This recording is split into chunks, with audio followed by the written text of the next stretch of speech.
Trust is central to the Christian faith and life. In fact, it's not too much to say that Christian faith is not so much a matter of belief in a set of ideas as it is a placing of our trust in God through Jesus Christ. This is the question Paul lays before the Colossians and us today. Who do you trust? Hello, I'm Stuart Baskin, pastor of First Presbyterian Church of Tyler, Texas, and this is your daily devotional for Friday, May 6th, 2022. All week I've been referring to a set of beliefs and practices that had invaded, perhaps infected is a better term, the Colossian church. So far, Paul has made only oblique references to these beliefs and practices, but in today's reading, he confronts them head on. Now, there's a lot going on in this passage, much more than I can possibly take on in this brief devotional. So let me simply highlight a few features of what Paul is talking about and then cut to the heart of the matter. Here's today's epistle reading from the daily lectionary for morning prayer. It's a bit on the longest side, but it's important to hear the whole flow of it. Paul says, "See to it that no one takes you captive through philosophy and empty deceit, according to human tradition, according to the elemental spirits of the universe, and not according to Christ. For in him the whole fullness of deity dwells bodily, and you've come to fullness in him, who is the head of every ruler and authority. In him also you were circumcised with a spiritual circumcision by putting off the body of the flesh in the circumcision of Christ. When you were buried with him in baptism, you were also raised with him through faith in the power of God, and raised him from the dead.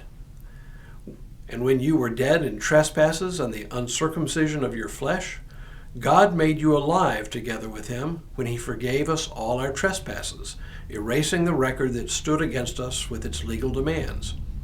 He set this aside, nailing it to the cross. He disarmed the rulers and authorities and made a public example of them, triumphing over them in it.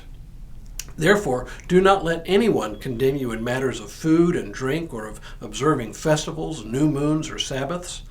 These are only a shadow of what is to come, but the substance belongs to Christ. Do not let anyone disqualify you, insisting on self-abasement and worship of angels, dwelling on visions, puffed up without cause by a human way of thinking, and not holding fast to the head, from whom the whole body, nourished and held together by its ligaments and sinews, grows with a growth that is from God. If with Christ you died to the elemental spirits of the universe, why do you live as if you still belonged to the world? Why do you submit to regulations? Do not handle, do not taste, do not touch. All these regulations refer to things that perish with use. They're simply human commands and teachings. These have indeed an appearance of wisdom in promoting self-imposed piety, humility, and severe treatment of the body, but they are of no value in checking self-indulgence. What Paul is really getting at in this whole thing is the question of where we place our trust when it comes to ultimate things. What he calls philosophy and empty deceit, the elemental spirits of the universe, and praying to angels, these are all in competition with Christ, who for Paul is the complete and highest expression of powers in the universe. To the extent that there are other higher powers, such as angels, they are clearly subordinate to Christ and do not have the power to save. But also notice that it's not just about placing one's trust in other powers besides Christ, it's also about religious practice. And here, Paul skewers those who call on the Colossians to live a severe ascetic life. Why do you submit to regulations, he says? Do not handle, do not taste, do not touch. Apparently, some then, as now, believed that the more we deny the flesh, the better off we are.